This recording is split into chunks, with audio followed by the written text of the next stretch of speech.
Bismillahirrahmanirrahim. Assalamualaikum warahmatullahi wabarakatuh. Alhamdulillahirabbil alamin. Allahumma shalli ala sayidina Muhammadin al-fatih lima ughliq wal khatim lima sabaq nasiril haqqi bil haqq wal hadi ila siratikal mustaqim sallallahu alaihi wasallam wa ala alihi haqqa qadri miqdaril azim. Amma ba'du. Hadirin rahimakumullah, kita memasuki segmen yang kelima, masih pembicaraan dalam ruang lingkup tasawuf. Hadirin rahimakumullah, bahwasanya dalam setiap momentum peristiwa masa lalu, jika memang itu menjadi salah satu peristiwa yang otentik, maka disebutlah ia sebagai sejarah. Kata-kata sejarah terambil dari bahasa Arab yang artinya adalah yaitu syajarah. Ya, dalam bahasa Arab disebut dengan syajarah. Kemudian dalam peralihan bahasa Indonesia disebut dengan sejarah. Maka syajarah ataupun disebut dengan sejarah, yang arti dalam bahasa Indonesia adalah pohon. Pohon memiliki akar yang kuat.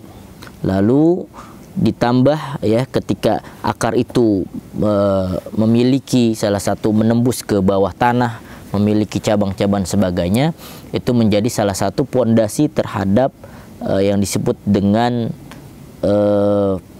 pohonnya itu, yang secara besarnya.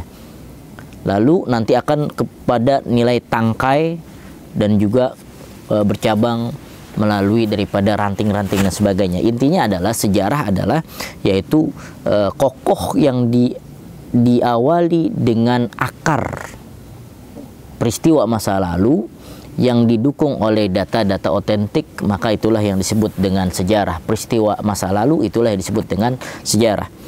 Begitu juga dengan perkembangan tasawuf.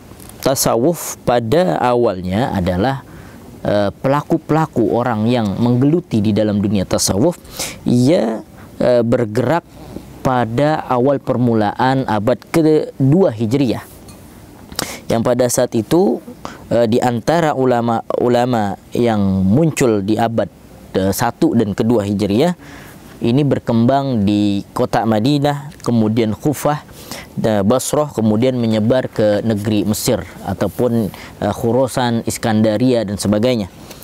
Di antara para ulama-ulama yang termasyhur pada abad ke-1 dan juga abad ke-2 Hijriah ini, di antaranya adalah yaitu yang dia dikenal dengan melakukan praktek hidup dalam kezuhudan, yang artinya adalah disebut dengan orang yang zahid, orang yang zuhud, orang yang mengabaikan dunia, yang ia tidak terlalu bergelut kepada nilai-nilai dunia karena tujuannya adalah akhirat. Di antara ulama yang hidup pada saat itu adalah seperti Abu Ubaidah Al-Jarrah. Ini beliau wafat pada tahun 18 Hijriah.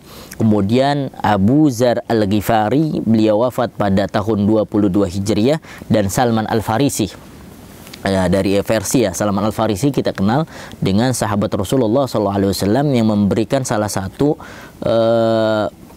masukan agar kiranya membuat daripada yaitu parit-parit yang disebut dengan perang Khandaq dan sebagainya. Kemudian Abdullah ibn Mas'ud yang beliau hidup yang wafat pada 33 Hijriah, dan juga diikuti dengan generasi-generasi para tabi'in. Hadirin rahimakumullah, kalau kita melihat dari segi sejarah, Rasulullah SAW adalah sebagai muallimin, sebagai tokoh agama di saat memiliki kalangan jamaah yang disebut dengan para sahabat. Jadi Rasulullah sebagai tokoh agama, Rasulullah sebagai mentor, Rasulullah sebagai mursyid, Rasulullah sebagai panutan baik di dalam agama dan juga di dalam kemasyarakatan. Ya, khususnya adalah di negeri Madinah, ketika hijrah ke Madinah. Maka di bawah Rasulullah ada yang disebut dengan sahabat. Apa yang dimaksud dengan sahabat? Sahabat adalah man laqiya Rasulullah sallallahu alaihi wasallam fa huwa amana bih. Yang disebut dengan sahabat adalah dia orang yang berjumpa dengan Rasulullah sallallahu alaihi wasallam dan juga beriman kepada Rasulullah sallallahu alaihi wasallam, lalu setelah para sahabat ada yang disebut dengan ashabus shaghir, para sahabat kecil. Para sahabat kecil ini nanti diantaranya adalah contoh misalnya yaitu Sayyidina Umar bin Khattab punya seorang putra bernama yaitu Abdullah ibn Umar. Kemudian Abdullah ibn Abbas, anaknya Abbas, dan juga termasuk adalah Abdullah ibn Mas'ud, anak daripada yaitu Mas'ud. Lalu diikutilah kepada para tabi'in. Maka tasawuf itu belum ada, istilah tasawuf belum ada, tetapi dalam berperilaku hidup zuhud, mengabaikan dunia itu sudah ada di zaman para sahabat, terus ke bawahnya para tabi'in yang mereka hidup di antara abad pertama dan 2 Hijriah. Yang kedua adalah tahapan tasawuf pada abad ketiga dan 4 Hijriah. Di antaranya adalah salah satu tokoh-tokoh yang hidup di abad ketiga dan abad keempat Hijriah ini adalah yaitu Syekh Ma'ruf Al-Karhi yang beliau wafat di akhir tahun 200 Hijriah, dan juga Abu Sulaiman Ad-Darani yang beliau wafat pada tahun 254 Hijriah, dan ulama tasawuf yang kita kenal dengan Zunnun Al-Misri dan juga Al-Junaid Al-Baghdadi.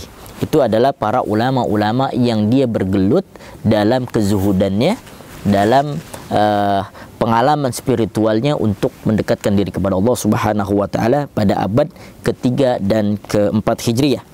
Kemudian pada abad keempat ini ada yang disebut dengan tasawuf falsafi. Artinya mengakomodasi pemikiran-pemikiran dengan nilai-nilai filosofis, artinya filsafat. Seperti Ibnu Arabi dan juga Al-Imam Al-Kunawi, dan juga Imam Al-Kunawi itu sebagai muridnya, dan juga seperti Abu Yazid Al-Bustami. Nah, inilah termasuk daripada tokoh-tokoh yang dia mengadopsi daripada tasawuf, yang tasawufnya itu kepada tasawuf falsafi. Abu Yazid Al-Bustami, beliau kita kenal dengan teori al-ittihad, yaitu adalah tingkatan dalam tasawuf seorang sufi yang dia merasa menyatu dengan Tuhan. Artinya pengalaman spiritualnya sudah memiliki tingkat kefanaan, bahwa segala sesuatunya dia sudah melebur pada nilai-nilai kecintaan dia kepada Allah Subhanahu wa taala. Lalu berkembang pada abad keempat sampai seterusnya akan lahirlah yang disebut dengan tahapan thariqah, ataupun yang kita kenal dengan tahapan tarekat. Kalau kita bisa mentelusuri tadi dari zaman Rasulullah itu belum ada istilah tasawuf, di zaman sahabat belum ada istilah tasawuf, kemudian di zaman ashabus shaghir baru disebut dengan para pelaku tasawuf yang disebut dengan zuhudnya. Abad ketiga, abad keempat, nah abad keempat inilah sampai dengan abad kelima timbul di antara pergerakan-pergerakan tasawuf yang disebut dengan ulama-ulama thariqah. Di antaranya adalah ada seorang ulama yang mereka mendirikan thariqah Al-Junaidiyah. Artinya adalah mengikuti daripada ajaran-ajaran yaitu adalah Al-Junaid Al-Baghdadi. Di antaranya yaitu yang didirikan oleh Abu Hasan Ibn Muhammad An-Nuri yang beliau wafat pada tahun 298 Hijriah. Kemudian berkembanglah Thariqat Qadariyah yang dipelopori di antaranya adalah yaitu Syekh Abdul Qadir Al-Jailani Ibn Musa Jan Kadausat yang beliau wafat pada tahun 561 Hijriah, berarti di abad ke-5 Hijriah, pertengahan abad ke-5 menjelang ke-6 Hijriah. Kemudian kita bisa lihat lagi bahwa berkembangnya pula diantaranya beriringan seperti berkembangnya Thariqah Ar-Rifaiyah yang beliau wafat pada tahun 578, dan juga Abu Najib As-Salwardi yang beliau memiliki tarekat tersebut. Hadirin rahimakumullah, maka hal inilah yang menjadi salah satu perkembangan pelaku tasawuf yang nanti berkembang kepada nilai-nilai disiplin ilmu dan juga disiplin dalam praktek bertasawuf yang dikenal dengan thariqah. Lalu kita juga kenal juga seperti dengan thariqah Asy-Syadziliyah yang kita kenal dengan Abu Hasan Asy-Syadzili, yang kita kenal dengan sebagai Ali Ibn Hasan Asy-Syadzili. Beliau termasuk di antara tokoh-tokoh yang memiliki daripada sanad kepada gurunya, yaitu Syekh Abdul Salam Al-Mashis. Syekh Abdul Salam Al-Mashis punya punya murid, yaitu adalah Syekh Ali Asy-Syadzili, Ali Hasan Asy-Syadzili. Kemudian punya murid yaitu adalah Abu Musa, mohon maaf, ada muridnya Abu Musa Al-Mursi. Abu Musa Al-Mursi punya murid yaitu adalah Ibnu Atha'illah As-Sakandari yang kita kenal dengan kitab Al-Hikam. Itu kira-kira kurang lebihnya seperti itu. Hadirin rahimakumullah, tentu kita kenal dengan tasawuf falsafi tadi, juga ada yang disebut dengan tasawuf irfani, artinya pelekatan dengan teori tasawuf yang disebut dengan mahabbah, kecintaan. Siapa dia? Dia adalah Rabi'atul Adawiyah, yang dia merasa di dalam terhanyutnya kerinduan kepada Allah Subhanahu wa taala, sampai-sampai ia mengeluarkan syair bahwasanya aku menunggu daripada keheningan malam karena hendaknya aku ingin berjumpa dengan kekasihku. Masya Allah, itu diantara tasawuf ataupun pelaku spiritual yang dipraktikkan oleh Rabi'atul Adawiyah, seorang ulama sufi dari kalangan wanita yang kita kenal dengan teori mahabbahnya. Hadirin rahimakumullah, maka kita insya Allah nanti akan berjumpa lagi pada nilai tasawuf akhlaki. Apa itu tasawuf akhlaki? Insya Allah kita akan bersambung pada segmen ke-6 nanti. Afaminkum, wassalamualaikum warahmatullahi wabarakatuh.